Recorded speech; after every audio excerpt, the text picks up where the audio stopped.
کہ یا رسول اللہ صلی اللہ علیہ وسلم، میں مالدار ہوں، صاحب جائیداد ہوں، میری ایک ہی بیٹی ہے جو جائیداد کی وارث بنے گی۔ میرا دل چاہتا ہے کہ اپنی جائیداد کا 2/3 حصہ اللہ کی راہ میں صدقہ دوں۔ آپ صلی اللہ علیہ وسلم نے فرمایا نہیں، یہ بہت زیادہ ہے۔ عرض کیا کہ آدھا مال اللہ کی راہ میں دے دوں؟ آپ نے فرمایا نہیں، یہ بھی زیادہ ہے۔ عرض کیا کہ تیسرا حصہ اللہ کی راہ میں دینے کی اجازت ہے؟ آپ صلی اللہ علیہ وسلم نے فرمایا تیسرا حصہ آپ دے سکتے ہیں، یہ کافی ہے۔ پھر آپ نے فرمایا کہ اے سعد، یاد رکھو، ورثہ کو مالدار چھوڑ کر دنیا سے رخصت ہونا بہتر ہے۔ ایسا ہونا چاہیے، ایسا نہ ہو کہ انسان جب دنیا سے رخصت ہو تو ورثہ کو کنگال کر کے جائے اور بعد میں وہ لوگوں سے مانگتے پھرے۔ پھر سعد رضی اللہ تعالیٰ عنہ نے آپ کے بات کے مطابق ہی کیا۔ آپ رضی اللہ تعالیٰ عنہ ایک بہترین نشانے باز تھے، تیر اندازی میں ماہر تھے۔ کبھی آپ رضی اللہ تعالیٰ عنہ کا نشانہ خطا نہ ہوتا تھا۔ غزوہ احد کے موقع پر جب دشمن مجاہدین پر اندھادھند تیر برسا رہے تھے، تب آپ صلی اللہ علیہ وسلم نے سعد ابن ابی وقاص رضی اللہ تعالیٰ عنہ سے فرمایا کہ اے سعد، تیر چلاؤ، میرے ماں باپ تجھ پر قربان۔ آپ رضی اللہ تعالیٰ عنہ کہتے ہیں کہ ایسی سعادت مجھے ہی نصیب ہوئی۔ دوسری جو سعادت آپ کو نصیب ہوئی وہ یہ کہ آپ صلی اللہ علیہ وسلم نے آپ کے حق میں دعا کی تھی کہ آپ جب بھی دعا مانگے وہ پوری ہو۔ یہ 2 امتیازی وصف ہے۔ 15 ہجری میں جب امیر المومنین عمر فاروق رضی اللہ تعالیٰ عنہ نے ایران کی طرف پیش قدمی کا ارادہ کیا، علی بن ابو طالب رضی اللہ تعالیٰ عنہ کو اپنا قائم مقام بنا کر خود اسلامی فوج کی قیادت کے لیے تیار ہوئے۔ اس وقت صحابہ رضی اللہ عنہم نے فرمایا کہ امیر المومنین، آپ کا دارالخلافہ میں قیام ضروری ہے، کسی اور کی قیادت میں اسلامی لشکر ایران کی طرف روانہ کرے۔ تب آپ رضی اللہ تعالیٰ عنہ نے سعد ابن ابی وقاص رضی اللہ تعالیٰ عنہ کی قیادت میں اسلامی لشکر کو ایران کی طرف بھیجا۔ عراق کی ایک بستی قادسیہ میں ایرانی لشکر جمع تھا۔ یہاں جو جنگ ہوئی وہ جنگ قادسیہ کے نام سے مشہور ہے۔ یہاں سے فتح حاصل کرنے کے بعد اسلامی لشکر مدائن کی طرف آگے بڑھ گیا۔ سعد ابن ابی وقاص رضی اللہ تعالیٰ عنہ اسلامی لشکر کے ساتھ مدائن کی طرف آگے بڑھے، جہاں راہ میں دریائے دجلہ حائل تھا۔ دشمن نے تمام کشتیاں غائب کر دی تھی، مگر اللہ کے بندوں کی نظر اسباب پر نہیں، مسبب الاسباب پر تھی۔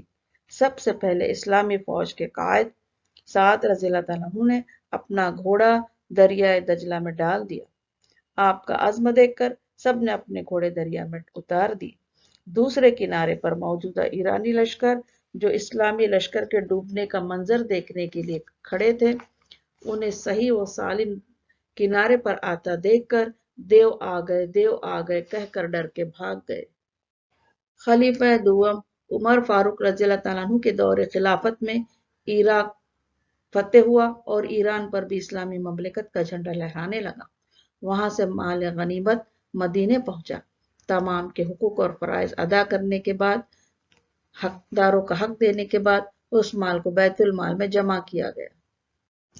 خلیفہ دوم عمر فاروق رضی اللہ عنہ نے عراق کے گورنر کے فرائض انجام دینے کے لیے آپ رضی اللہ تعالیٰ عنہ کو کوفہ روانہ کیا۔ کوفہ پہنچ کر آپ نے اپنے فرائض سنبھال لیے اور حسن طریقے سے تمام معاملات دیکھے۔ ایک بار ایک شخص نے آپ کی شکایت لگائی۔ عمر فاروق رضی اللہ تعالیٰ عنہ نے اپنے آدمی بھیجے۔ کوفے میں کسی کو آپ سے کوئی شکایت نہیں تھی، بس ایک شخص نے شکایت کی تھی۔ آپ نے جب یہ سنا تو آپ نے کہا کہ اللہ اگر یہ جھوٹا ہے تو اسے اندھا کر دے، لمبی عمر دے کے اسے فتنوں میں مبتلا کر دے۔ پھر لوگوں نے دیکھا کہ وہ شخص اندھا ہو کر کوفے کی گلیوں میں پھرا کرتا تھا۔ آپ صلی اللہ علیہ وسلم نے دعا کی تھی کہ آپ جو بھی دعا کرے وہ قبول ہو۔ وہ شخص کہتا تھا کہ میں نے جھوٹی شکایت لگائی اور مجھے سعد ابن ابی وقاص کی بددعا لگ گئی۔ اسی اثنا میں خلیفہ دوم عمر فاروق رضی اللہ تعالیٰ عنہ کی شہادت ہوئی۔ آپ رضی اللہ تعالیٰ عنہ نے 6 افراد پر مشتمل ایک کمیٹی بنائی تھی اور ان پر مسلمانوں کے امیر کا فیصلہ چھوڑ دیا تھا۔ ان 6 افراد میں ایک سعد ابن ابی وقاص رضی اللہ تعالیٰ عنہ بھی تھے۔ عمر فاروق رضی اللہ تعالیٰ عنہ نے کہا کہ اگر مجھے اختیار ہوتا تو میں سعد ابن ابی وقاص کو اپنے بعد خلیفہ کرتا، مگر میں یہ فیصلہ مسلمانوں پر چھوڑتا ہوں۔ اور فیصلہ عثمان ابن عفان رضی اللہ تعالیٰ عنہ کے حق میں ہوا۔ خلیفہ سوم عثمان ابن عفان رضی اللہ عنہ کے دور حکومت میں بھی آپ کوفے میں بحیثیت گورنر رہے۔ وہاں پر آپ نے اپنی خدمات انجام دی اور حسن طریقے سے حکومت کے نظام کو دیکھا۔ سعد ابن ابی وقاص رضی اللہ تعالیٰ عنہ کو ایک بار اپنی ذاتی ضرورت کے لیے کچھ رقم کی ضرورت تھی۔ آپ گورنر تھے، مگر آپ نے بیت المال کے امین عبداللہ ابن مسعود رضی اللہ عنہ سے رقم کی درخواست کی۔ رقم کچھ وقت کی مدت کے لیے دی گئی جو آپ وقت پر دے نہ سکے، تو انہوں نے سختی سے رقم کا واپسی کا مطالبہ کیا، جس کے نتیجے میں دونوں کے مابین کچھ اختلاف پیدا ہوا۔ یہ بات مدینہ منورہ پہنچی تو امیر المومنین عثمان ابن عفان رضی اللہ عنہ نے سعد ابن ابی وقاص کو مدینے بلا لیا اور وہیں پہ بات کی۔ یہ ہے وہ لوگ جو اللہ سے اس قدر ڈرتے تھے۔ آپ عراق کے گورنر ہوتے ہوئے بھی آپ نے اپنے ذاتی خرچ کے لیے بیت المال کے امین سے مطالبہ کیا، اور انہوں نے بھی جس وقت رقم واپس دینا تھی تو اس وقت ان سے مانگی، اور ان کا فیصلہ امیر المومنین نے کیا۔ مدینے سے 10 میل کے فاصلے پر آپ اپنے گھر میں رہنے لگے۔ اسی دوران عثمان ابن عفان رضی اللہ تعالیٰ عنہ کی شہادت کا واقعہ پیش آیا۔ ان فتنوں سے دور ہو کر آپ الگ تھلگ رہ رہے تھے، اور آپ نے اپنے اہل خانہ پر بھی یہ پابندی عائد کر رکھی تھی کہ کوئی مجھے مسلمانوں کی باہمی لڑائی کے بارے میں نہ کوئی اطلاع دے نہ کوئی بتائے۔ اور پھر یہی زندگی کے آخری دن آپ نے گزارے اور یہیں پر آپ کی وفات ہوئی۔ سعد ابن ابی وقاص رضی اللہ عنہ کی فضیلت۔ آپ ان 10 خوش نصیب صحابہ میں ہیں جن کو ان کی زندگی میں ہی جنت کی بشارت دی گئی تھی۔ آپ عشر مبشرہ میں شامل ہیں۔ محمد صلی اللہ علیہ وسلم نے فرمایا تھا کہ اے سعد، تیر چلا، میرے ماں باپ تجھ پر قربان۔ آپ فرماتے ہیں کہ سعادت صرف مجھے ہی حاصل تھی کہ آپ نے میرے بارے میں یہ کہا۔ پھر محمد صلی اللہ علیہ وسلم نے فرمایا کہ اے اللہ، جب سعد دعا کرے تو تجھ کو قبول کر لینا، اور وہ جب بھی تیر چلائے وہ نشانے پر ہو۔ سعد ابن ابی وقاص رضی اللہ تعالیٰ عنہ کی زندگی کے بارے میں مختصر معلومات۔ آپ کا نام سعد، والد کا نام مالک۔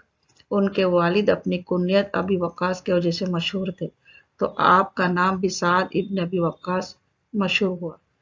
آپ مکے کے رئیس خاندان سے تعلق رکھتے تھے۔ آپ کی پیدائش نبوت سے 15 سال پہلے ہوئی۔ آپ بہادر، بہترین نشان باز اور بہترین تیر انداز تھے۔ آپ نے اسلام کے ابتدائی سال میں ہی اسلام قبول کیا۔ اسلام لانے کے بعد جنگوں میں شرکت کی۔ آپ رضی اللہ تعالیٰ عنہ سے 270 احادیث مروی ہے۔ 80 سال کی عمر میں 54 ہجری میں آپ کا انتقال ہوا۔ محمد صلی اللہ علیہ وسلم نے آپ رضی اللہ عنہ کے لیے دعا کی تھی۔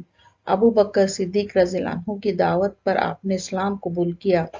عمر رضی اللہ عنہ نے سپہ سالار بنا کر آپ کو ایران کی طرف بھیجا۔